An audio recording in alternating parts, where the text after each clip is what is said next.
Yesterday's verse was "as we like" in Sydney. That was what the commentary was. That was it. This statement does not mean "as we like," at least not from the material perspective. So, what verse is there? A verse on board somewhere? What does it say? 7, 8. 7 what? 7, 8, 13. 7, 8, 13. 13. Okay, this is the Lord. I don't know if this is where you're actually reading from or because we're approaching the day of Lord Nrsimha, day of appearance. But this chapter is called "The Lord Slays the King of the Demons."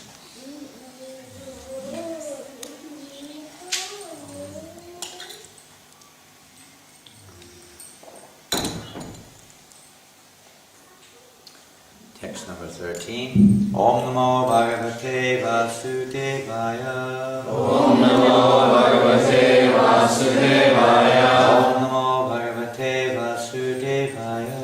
Om Namo Bhagavate Vasudevaya. Om Namo Bhagavate Vasudevaya. Om Namo Bhagavate Vasudevaya. Please repeat. Saha Saha Aham Vikatamanasya Shira Kayat Rami Te Gopayeta Harihi Tva Adya Yaha Te Sharanam Ipsitam. Line by line. Soham Vikatamanasya Shirakayat Ramite Gopayeta Haristvadya Yaste Sharanam Ipsitam.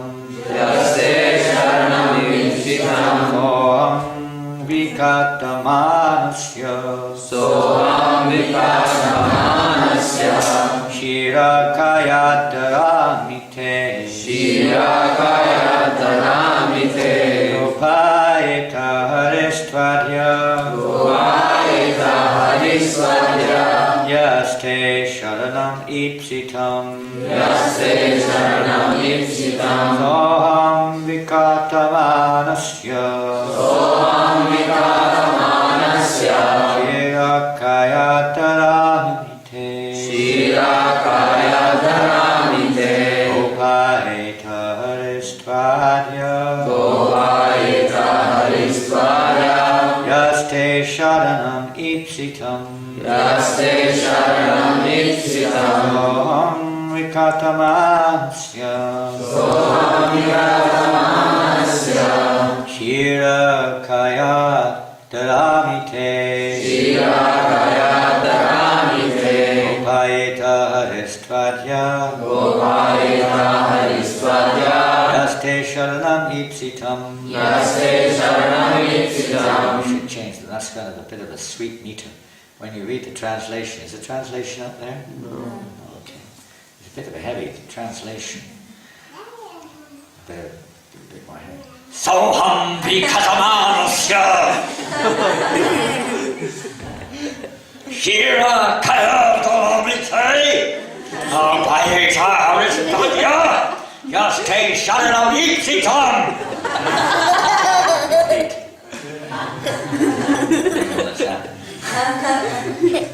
Soham Vikatamanasya Shirakayat Ramite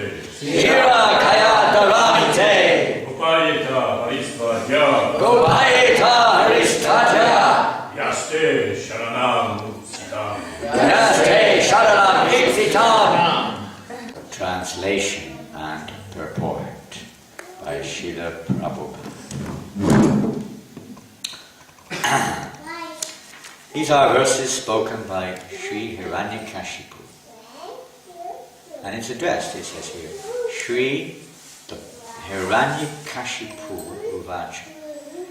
And the word for word literally means the blessed Hiranyakashipu said.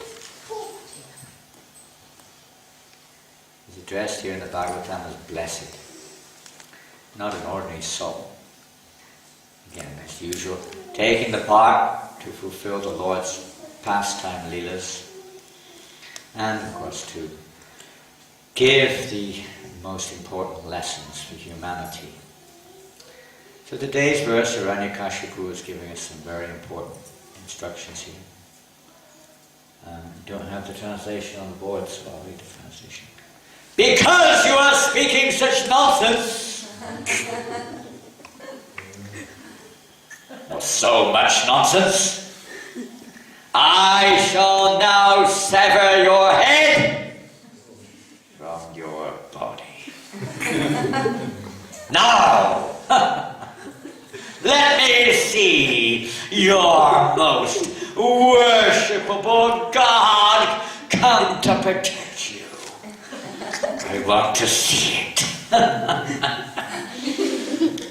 Oh, most unfortunate Prahlad, you have always described a supreme being other than me. What? A supreme being who is above everything, who is the controller of everyone, and who is all-pervading. But where is he, Prahlad? If he is everywhere, then why is he not present before me in this pillar?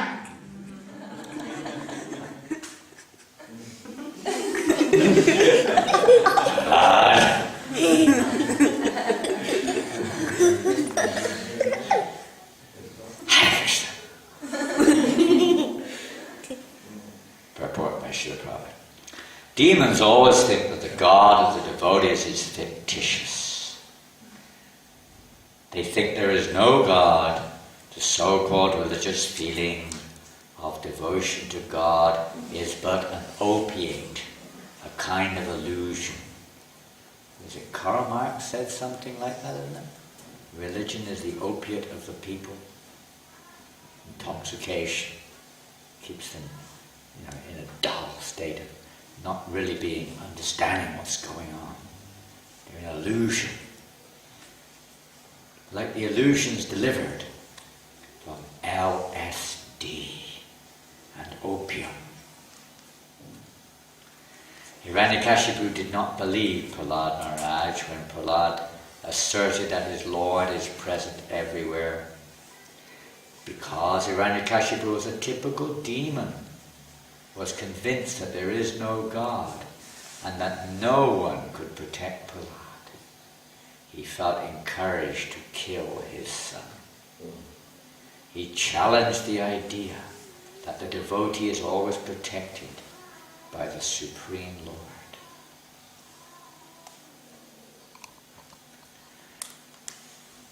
Yes, this is we discussed this a little bit just recently, actually. But today is it is a very special day on our calendar. Tomorrow is Nrsimha Caturdasi. Today is Trayodasi. And on this Trayodasi, how many years ago now? It would be 48? 38, 30, 40, 30, 38 years now. 38 years ago on this day, one great soul in our ISKCON society. Usually we hear about great souls in history, our Parampara or Gaur-lila, great devotees in our line. We don't usually hear so much about present day. Now, of course, we're hearing more. During Prabhupada's time,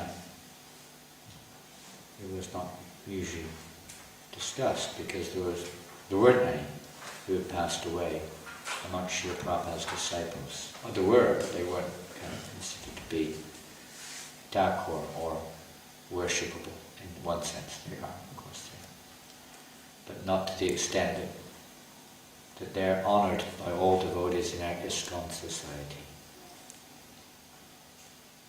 In the case of this personality whom we're going to discuss today, such a honorary, if you say, recognition was given by Srila Prabhupada. Nobody else in our movement, forever, doesn't matter who they are, they can have 1 million disciples and they can be worshipped by the disciples to the hilt, whatever it is, but they will never receive the honor that this personality received from Srila Prabhupada. Just like we see Haridas Thakur, he left the world before Chaitanya Mahaprabhu by his own request. We're not saying that Jayananda Prabhu, whose day is today, left the world in the same mood, but the fact is he did. He left the world on May the 1st, 1977, by the Western calendar, which corresponds to today by our Vedic calendar, the day before Nrsimha's appearance day, the day before Lord Nrsimha came to protect Prahlad Maharaj. We're going to read a little bit, and we haven't got enough time. It didn't occur to me really a situation until just this morning. But basically speaking, we don't have any preparatory readings or selections, let's say. There are books written about Jayananda Prabhu, Jayananda Thakur. Mukunda Raj is someone to talk to. He had a lot of association with Jayananda Prabhu. Jayananda was one of the first devotees to join our movement in San Francisco in 1967. I'm just going to read a little bit here. Just turn off the internet a second. It'll keep popping up on the screen.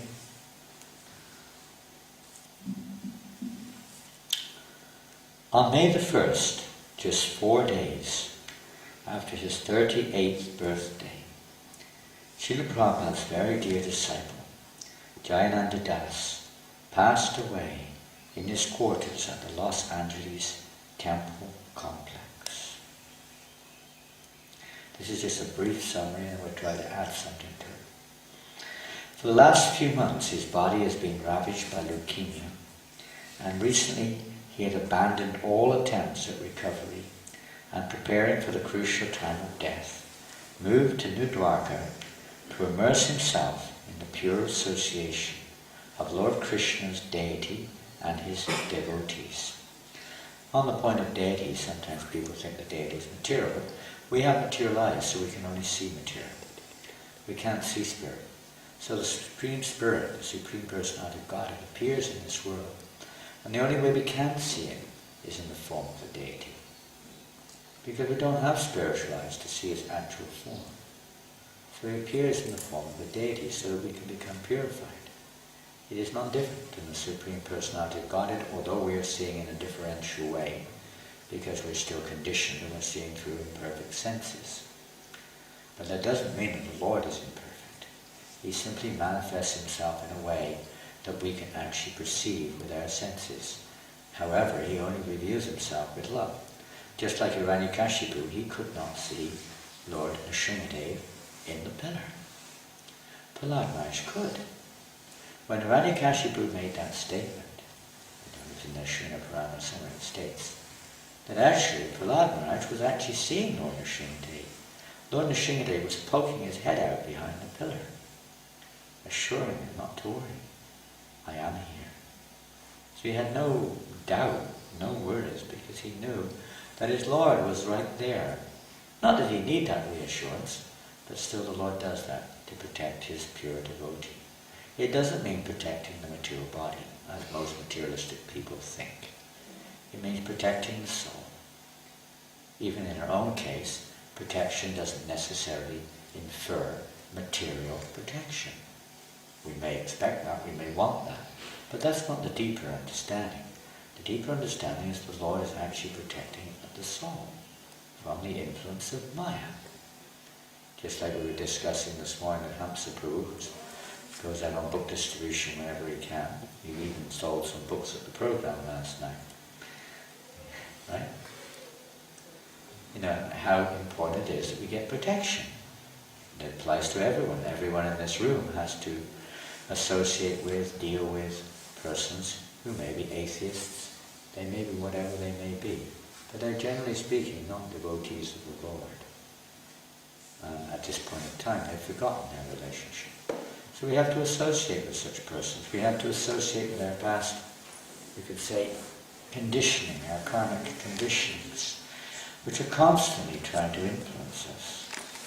We have to be careful. The protection is that we don't fall victim to these material desires. Later on, when we hear the Prahlad Maharaj's prayers, when he's praying like this, he doesn't actually fear so much the material world. He fears this influence of Maya, that one may fall under the influence of Maya. That is the real protection that we have to aspire for. The Lord's protection. And we have to call for that protection. As a child cries for its mother, this is the meaning of, we have to chant like a child crying for its mother. It's not like we have to be like a boring kid as if we're some kind of crazy person or some false emotions. But it's the mood that the child has no other shelter, no other hope other than the mother. Totally dependent on the mother.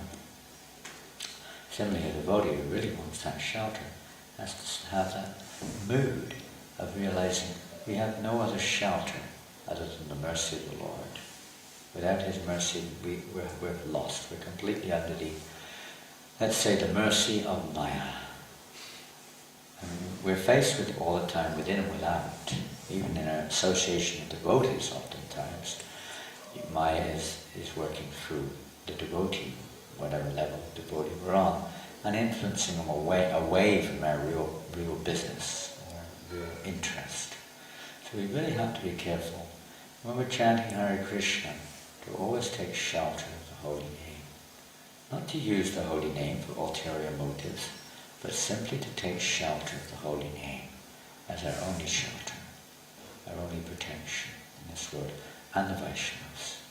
These two are the only real shelters in this world. Of course, the deity is here, Krishna appears in various forms, but primarily these are the two shelters we have in this world. We also have to take shelter and pray for their protection. Always praying for protection. Even Prabhupada, Srila Prabhupada was like that one time, maybe in Bombay, one of his disciples, servants, I think it may have been Shuddhi Kirti, I don't remember, but one of his servants was in his room, outside his room, and when he came in, Prabhupada was praying for protection from Radharani. Please protect me that I'll not come under the influence of Maya. Prabhupada was praying. That day he'd given a lecture explaining that anyone can fall into the influence of Maya. The Uttam Bhagavat is above Maya's influence. Otherwise anyone else can fall under Madhya Kanistha. Immature devotees or devotees who are not yet on the completely absolute platform may fall under the influence of Maya, even though they're wonderful devotees, they're doing wonderful service. Still that danger is there. And Prabhupada was praying to Radharani like this. His servant asked him later on, he was a bit bewildered because, Prabhupada, you're in Uttama Bhagavat, I don't understand why you're praying like this.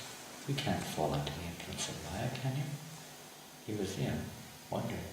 And Prabhupada explained what it means to be in Uttama Bhagavat. Uttama Bhagavat is one who, it feels like that without the protection of Krishna, they may fall under the influence of Maya. It's not like, I'm above the influence of Maya, I don't need to worry. The symptom of an Uttama Bhagavat is they're constantly taking shelter of the mercy in the form of Radharani and her expansions. They're constantly taking shelter of the internal potency. That's their, you could say, the quality of an Uttama Bhagavat. That's their characteristic. That they're always Mahatmanas Tumam Pada Daivim Prakriti Ashuta. Those great souls are always taking shelter of the divine energy. They're never influenced by the material energy because they're taking shelter. Anyone has the opportunity for that. It's just a matter of whether we want to or not, whether we do it or not. But our practice is to always take shelter of Krishna and not to take credit, etc., or to think that we're, not to identify, in other words, with our material qualities or our material, whatever we've got from our karmic reactions, etc. Not to identify with that being mine, to realize this belongs to Krishna. Same thing in Grihastha life, to realize that my wife is actually a maidservant of Krishna. She's not mine. She's Devi Dasi. Devi Dasi. And similarly with a husband, he's Das. He's Prabhu. He's my Prabhu, but he's the Das of Krishna. To see everybody like that. And that mood in relationship with Krishna. And not in relation with me. Otherwise we're creating no end of anxiety, havoc, disturbance, distress, etc. So this process of learning to see Krishna in everything, taking shelter of Krishna in every situation.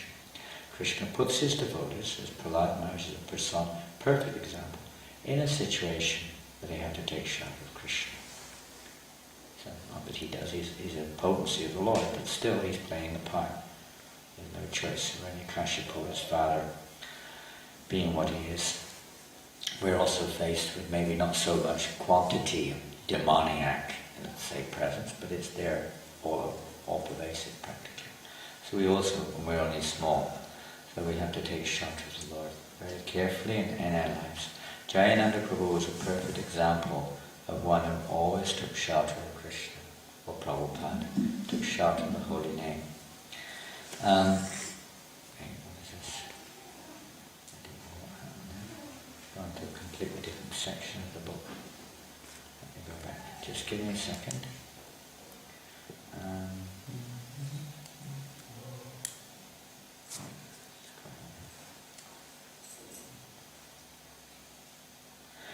But in 1960, we just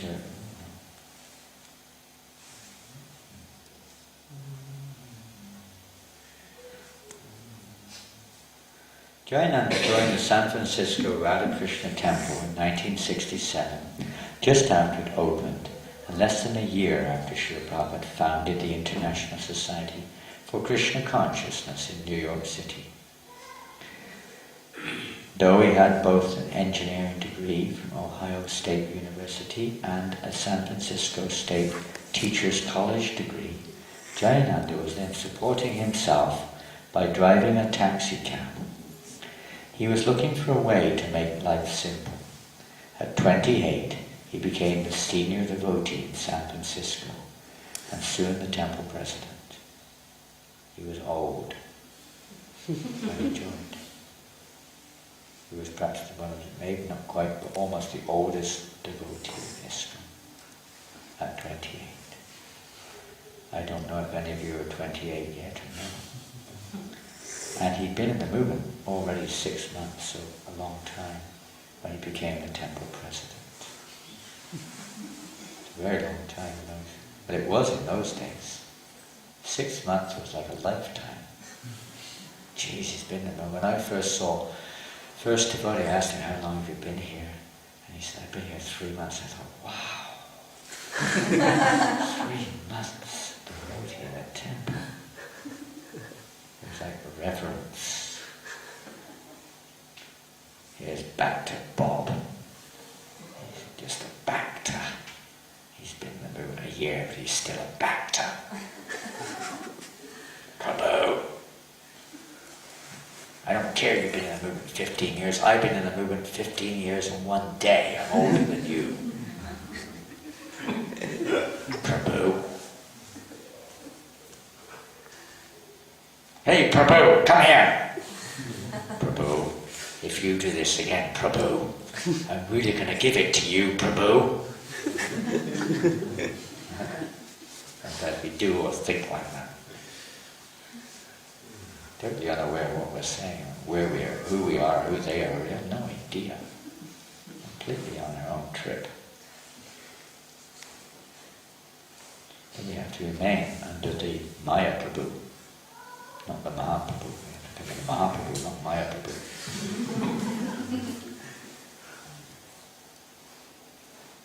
Anyway, Jayananda. Basically, he was willing to do anything was asked of him. It wasn't that he wanted to be the president. Whatever was asked of him, he was completely surrendered soul. Mukundadas, Mukunda Maharaj, who was there at the time, told us about Jayananda's rare qualities. This is Mukunda speaking now. He proved himself to be the most responsible and selfless person. You could never detect even the most subtle type of wish to satisfy his own personal needs. He had that very unique attribute. Whatever needed to be done, he would do it. He was driving his taxi cab 15 hours a day or more to get overtime to pay the temple's rent and various other expenses. And he was looking after 15 or 20 new brahmacharis at the same time. Over the years, Jayananda took special interest, this is just a comment, in the annual Rath Yatra festival. There's a lot said about that. He would plan the festival, build the carts, cook and distribute the prasadam. During his last days, he was always planning how to expand Rath Yatra so that more temples could participate. Incapacitated as he was, he still helped design the special carts now being, this is a long time back, built in Los Angeles. They've been built a long time. But this is going back to 1977, when he passed away on May the 1st, which can be disassembled for easy transportation from city to city. Mobile raftrams. Back in 1967, Jayananda gave Srila Prabhupada his life savings of $5,000. And then again in his last letter to Srila Prabhupada, Jayananda enclosed a second gift of $5,000.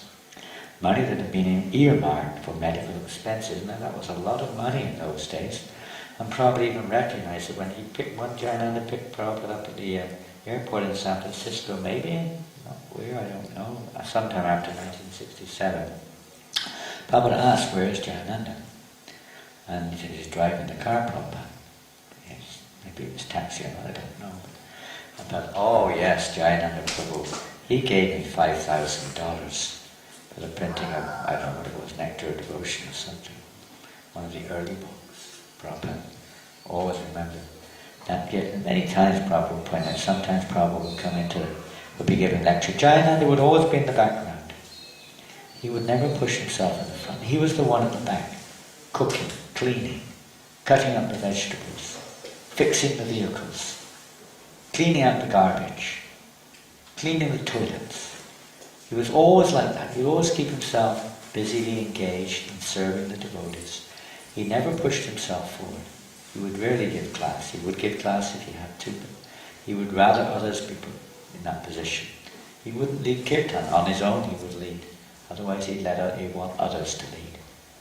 He was a personification of humility. Even Prabhupada recognized him. One time he was giving class, and he said, where in San Francisco, where is Jayananda? He was looking around, he couldn't see Jayananda. And then Jayananda came in. Usually he'd have a pair of overalls on, because he'd been fixing something. He was a man of everything. He wasn't a jack of all trades and master of none. He was master of everything. His servant, let's say, we shouldn't use that word, servant of everything. He saw everything as Krishna's and he was willing to do anything for Krishna. Krishna empowered him in so many ways. And practically every service he would take it on with great pleasure and joy, no matter what he was asked to do. They'll say, oh, Jayananda, he looks just like Lord Chaitanya.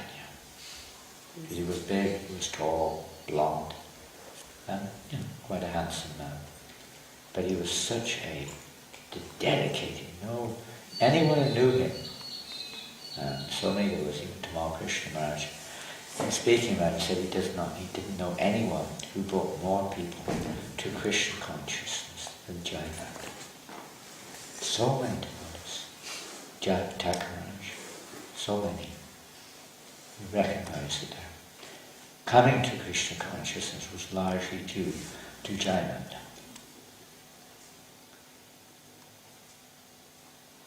When he left his body in San Francisco on May the 1st, 1977, we just heard a brief little bit about that. But before that, he was, as mentioned, many months he was in an indisposed situation. But even then, he was busy making calls, making arrangements to arrange for the first Rath Yatra in Los Angeles, which did take place in 1977. He wasn't there to witness it. But in most of the arrangements, he had this amazing ability that he could basically win the heart of almost anyone. We've been hearing sometimes how he would even win the heart of drunkards. One time he took Karanda, who was the GBC at that time in the 70s, early 70s or late 60s, and he said, Karanda Prabhu, I want you to meet some of my friends. And Karanda was shocked. Jayananda took him into a bar, to a pub. And when everyone came in, they all said, "Aye, Johnny Ananda, Johnny Ananda. Is this the friend that you've been talking about?" "Yes, this is the friend I told you about." "Okay, here we go." And they all brought forward baskets of fruit and so many things and gave donation. He was an amazing person. Prabhupada one time, when he was talking with Prabhupada, he said, "How can I help them, Srila Prabhupada? How can I help these people?" Prabhupada said, when they drink their liquor, just encourage them to say thank you, Krishna, for the taste in the liquor. Hare Krishna. That's what he taught them. So simple, so simple. The stories of Jayananda are just basically unlimited. And we could read, there's books written on him, and devotees who knew him could talk for hours, maybe days, on his qualities.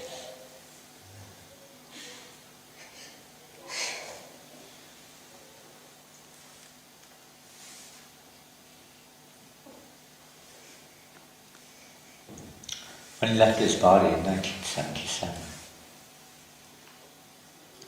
after spending months organising the Los Angeles Rath Yatra, he was in his room and couldn't move. He was mostly lying down, but he was in a wheelchair sometimes. He would come out, his body was like white, basically, because his blood was just almost non-existent. But he was still completely Krishna conscious. He left his body just at the end of Mangalarti. At that moment, the Bajari, just at that moment, just as the Mangalarti was finishing, the Bajari had the initiative. He was inspired from within. And he took the Gaya's garland and he went straight to Jayananda's room. And just as he entered the room, he left his body.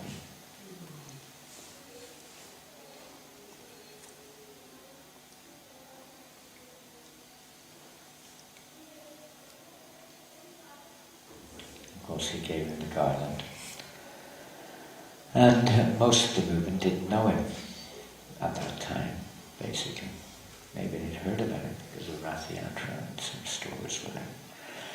It was only then devotees started to understand and appreciate, around the world at least, what a great soul he was. Those who were in San Francisco, Los Angeles, even New York. He arranged the first Rath Yatra in New York in 1976. In great difficulty, he arranged the first Rath Yatra in San Francisco in 1967. And right through, he was always arranging the Rath Yatras. This is one of his major, only one of them, major contributions. They're unlimited. But this is one of his majors. As Prabhupada said, by the introduction of Rath Yatra, in all the cities of the world, and by mass book distribution, we will conquer the world. So he was also a big book distributor. He was on the Radha Damodar party for a long time. Being the oldest person, physically speaking, he would drive the bus, he would lead the devotees out, he would serve them, he would cook for them. He would do everything, even though he was much, much older. Some of them were half his age. He would still do all those services.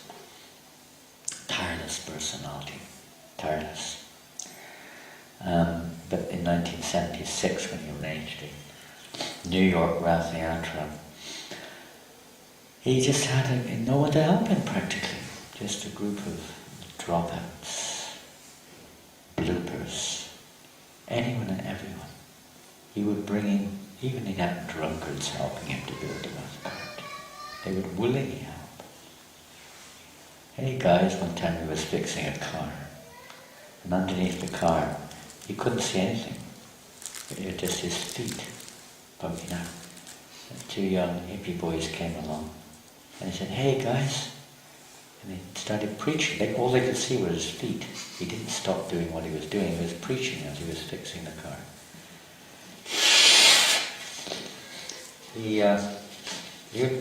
One time he was alone trying to put this heavy fridge into the car, into the truck. And two drunkards came by and said, "Hey guys, give us a hand, come on." And they immediately helped him. "Hare Krishna, here, take this," and he gave them some prasad. But he would engage everybody in service. That's mercy. Engaging others in service is called mercy. That's what it is. It's not some kind of magic wand thing. It's giving them a chance to engage in service for sake of Hare Krishna. He would also, to maintain the temple at certain points of time, he would do, after his taxi business, he stopped doing that. He started going all over places selling incense to maintain the temple. And he would stop in anyone, he found anyone who'd interested, he would go to their house, befriend them, and sometimes stay with them. So many devotees joined just by his selling incense, because he'd meet them on incense selling, shop to shop, house to house, whatever. And so many joined because of that. He was an amazing personality. When he was building that rath car in 76 with anyone and everyone he could get, it was so difficult. I mean, in one sense, materially, but he was relentless. He would cook this amazing. It became a standard. I remember when I first helped with the rath, didn't help with the rath car, I used to cook sometimes for them, but it was in London maybe in 1972. But that was the fashion. Everybody did that. They would cook, they would work all night the night before the rath car, before the Rath Yatra festival, and finishing it off, or days and days of no sleep. And at the middle of the night, we would have to go down to wherever the rath car was being constructed with a big pot of steaming hot halva. And Jayananda would do that every time, no matter who they were. He would fill all these people up with fantastic prasad. Absolutely fantastic. No matter what it was, he was a fanatic about prasad. Prabhupada said, Jayananda, if anyone can work as hard as Jayananda, they can also eat as much as Jayananda. He was the champion eater. Every day he would say, "This is the best prasadam I've ever tasted." Prabhu, you said that this morning. Yes. And this is now the best prasadam I've ever tasted. That this morning was the best prasadam I ever tasted, but now this one is the best one. He would always glorify prasadam. Always, no matter what. He would always glorify the devotee. He wouldn't stand still. If somebody praised him, he'd walk away. And if somebody criticized anyone else, he would walk away. If they criticized him, he would be happily hearing it. Or if they praised another devotee, he would happily hear it. But he couldn't tolerate his own praises or the criticisms of others. So many, many qualities which Jayananda manifested. Simple, he would chant his rounds, he would say, "Prabhu, you can't depend on anything in this world. Just chant Hare Krishna. Just chant. There's nothing else we can do. Just chant Hare Krishna. Can't depend on anything else whatsoever." So many wonderful things I can't remember. So many wonderful things which we've heard about the glorious qualities of Jayananda Prabhu. I only saw him unknowingly on one occasion. I didn't even know who he was from anyone else, but he was there. I had no personal association physically. But we can associate with him now and become inspired. No matter who we are, whatever we are, however condition we're in, we can become inspired by hearing about such great personalities as Jayananda. The day before the Rath Yatra in New York, there was a tremendous storm. And I think one or two of the carts, when they had the metal beams, they were just putting on the canopy and everything. The wind just wrecked everything. They were buckled and bent and everything was broken. Oh no! Months of work for the grand event. Prabhupada was there. It was down Fifth Avenue with 3 carts, down Fifth Avenue, the most prestigious street in the world. And now this has happened. What are we going to do? Somehow or another, almost out of nowhere, devotees and people suddenly appeared who were expert at doing whatever was required. By the morning, everything was ready. Krishna protected.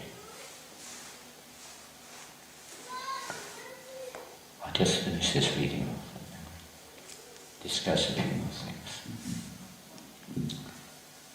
Back in 1967, Jayananda gave Srila Prabhupada his life savings of $5,000.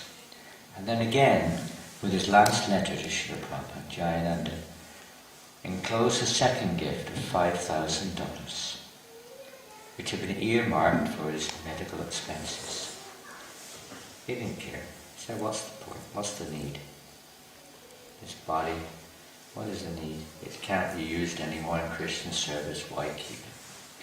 When I leave my body, he said, Srila Prabhupada,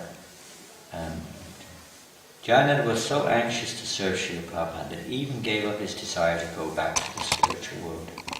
When I leave my body, he said near the end, I want very much to come back to continue serving Srila Prabhupada in this world.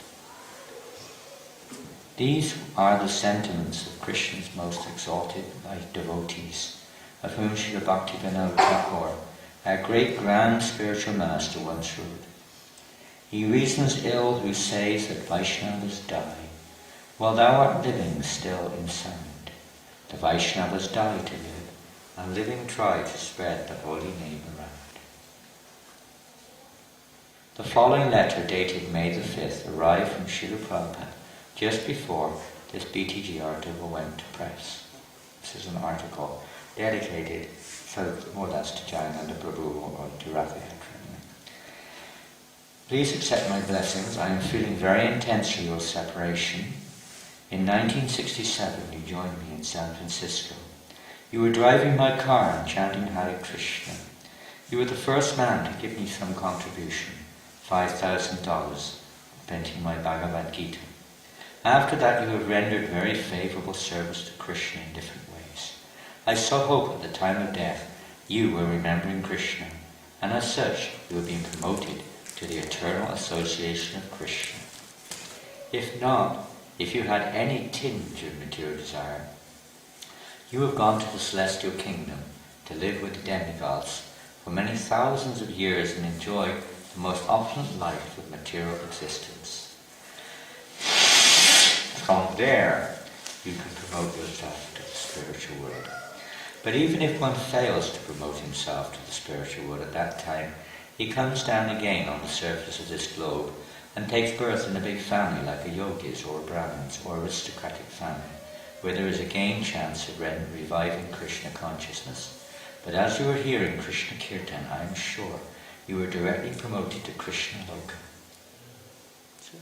Krishna has done a great favor to you, not to continue your diseased body, and has given you a suitable place for your service. Thank you very much. There was another letter that came. It came after this article was published. I could find it if we had the time to look. Where Prabhupada said actually he went straight back to Godhead. Obviously was informed, or let's say, could see that he'd gone straight back to Godhead. That he was the only one. And in that next letter, Prabhupada said, a day should be set aside in our ISKCON to honor his departure. Now, no one else has that honor, no matter who you are. Also, he said on all of our wrath cards, the picture of Jayananda should be there at the front of the card.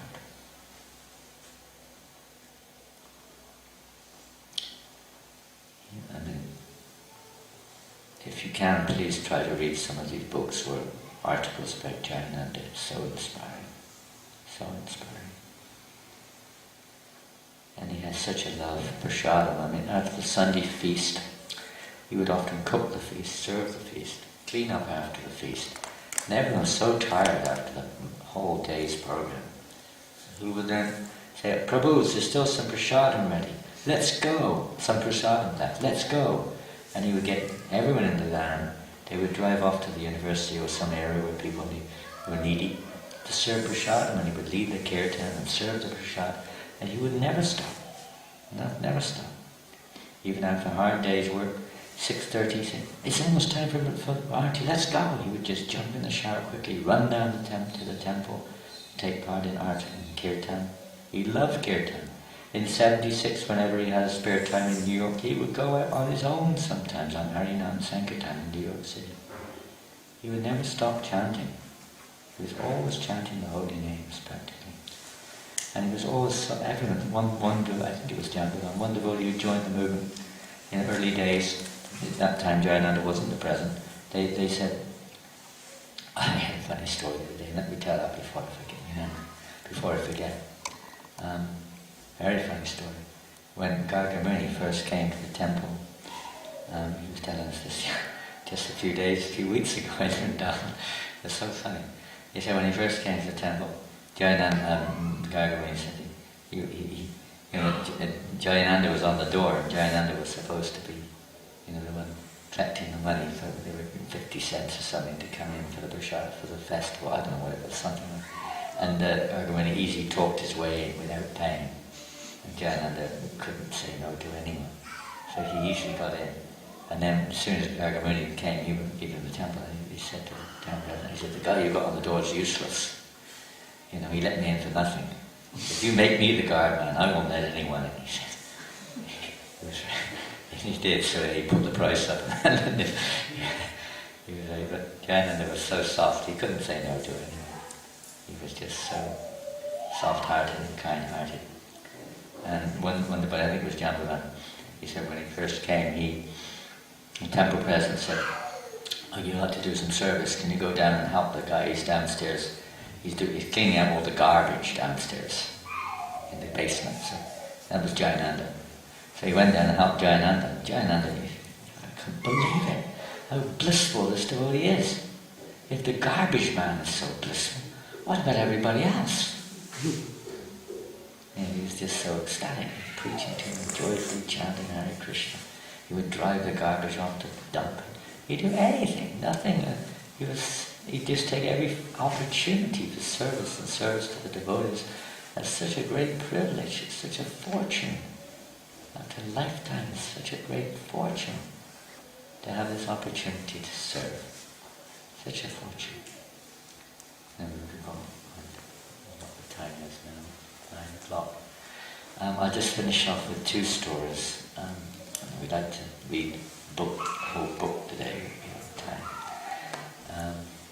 This is how we can get the mercy of Prabhupada by remembering his pure devotees of Srila Prabhupada and glorifying them, and trying to pray that we may also, as they became completely protected because of their surrender to Srila Prabhupada and to Krishna, we may also get that mercy.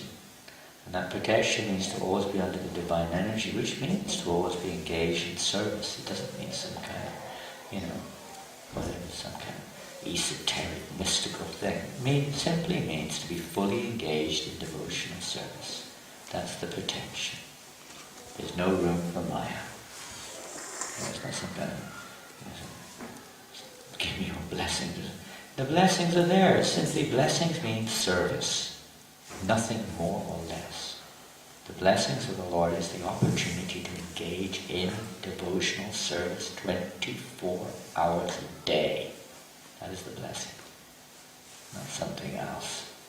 Some sentimental thing. That's just an illusion. That is the illusion. That is the falsity. Jayananda taught us that. He received the blessings from Vishnu Jankar, who said that, Maharaj said that Prabhupada one time. He said, Srila Prabhupada, it seems like, Vishnu Jankar was another extraordinary, you can read in the Radha Everlast, another amazing book. But amazing devotee. Krishna took him away for some reason.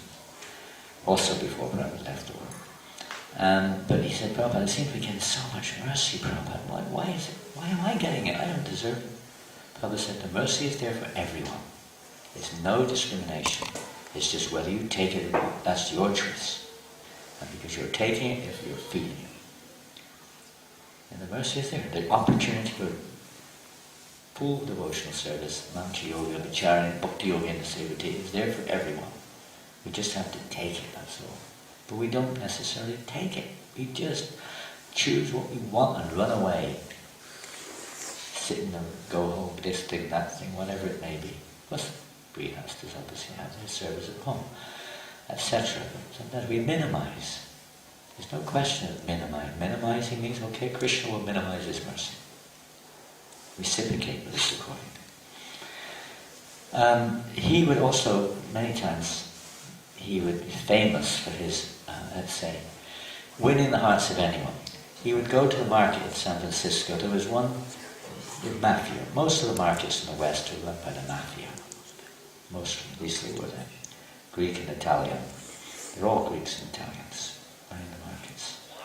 There was one guy in San Francisco. His name was Banana King Louis. And he was practically the heaviest guy in the market. You know, he was a real mafia, Italian guy. Real mafia. He loved Jayananda. You call him Johnny Ananda. He loved him. Somehow or another he won his heart. And anything Jayananda Prabhu would ask, yes, whatever you want, Jayananda, anything about it. With the nicest, he had such a nice relationship. Somehow or another he won his heart. Many times he would go there, and one time there's so many devotees suddenly turn up for Rath Yatra, there's no prasad. So he rushed down to the market to Jayananda to see Banana King Louis. Banana King Louis said, what do you want? He said, well, we've got this big festival, so many devotees have come up from this place and that place, we've got no food. He said, what do you want? Whatever you get. He said, okay, where's your truck? And he just filled it up to the hilt with bananas, pineapples, everything you could think of, fruit-wise, the fruit merchant. He filled it up to the very roof, packed full. And then he went to another place he knew, a dairy place, and they gave him mountains of free cream and so many things. He had this ability to get things done for next to nothing or nothing at all. Practically always like that. Amazing ability. Anyway, when this Banana King Louis was so heavy, he was a heavy guy. Everyone was kind of basically afraid of him. And he never showed any emotions. But when he heard that Jayananda had passed away, Banana King Louis just cracked up and started crying. He said he was the nicest person I ever knew. Another time it was, but maybe in 77 itself, or maybe 78, probably 77 or 78, 78 maybe. They were going to get the permission, because to do Rath Yatra you have to go to the council to get permission from the council for putting on Rath Yatra. Every year Jayananda would go to get the permits for the Rath Yatra festival in San Francisco. So that year, after he passed away, somebody else had to go. And the lady who gave the permission, nobody else knew this, she was a pretty heavy person. She wasn't very, easy. She was very strict, fixed. And that day, it looked like she was in a really bad mood. There was a queue of people asking for permits for various things, and it was basically no to everybody. No, no, no. And when the devotee got there, he thought, oh my goodness, what's going to happen? Everyone's getting refused. And she said, yes, what do you want? He said, I've come for the permission, I asked the permission if we can have a Rath Yatra festival this year. And she said, who are you? And he said, I'm Caturdasi. He said, where is Johnny Ananda? Because she'd always seen him, she didn't know anyone else. And he said, well, he's passed away. And she just cracked up. She just could laugh.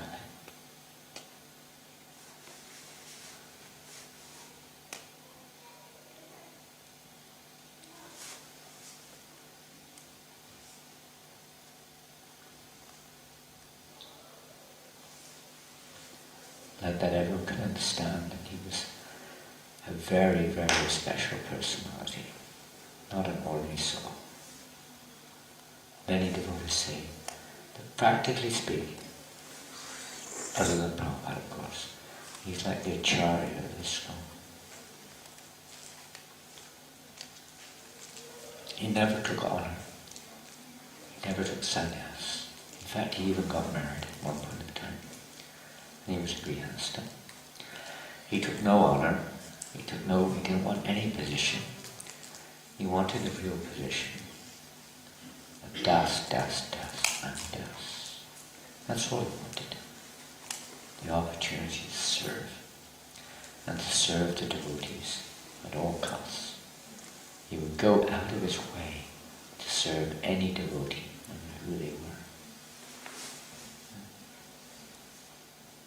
Okay, Hare Krishna, there's so many more stories which are there and qualities of Jayananda that could be mentioned.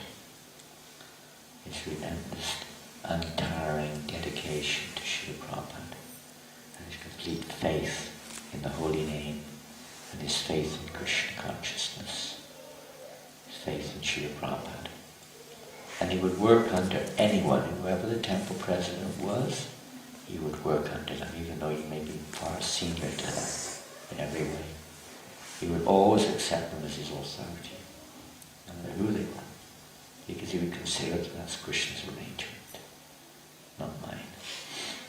And we have such a wonderful song.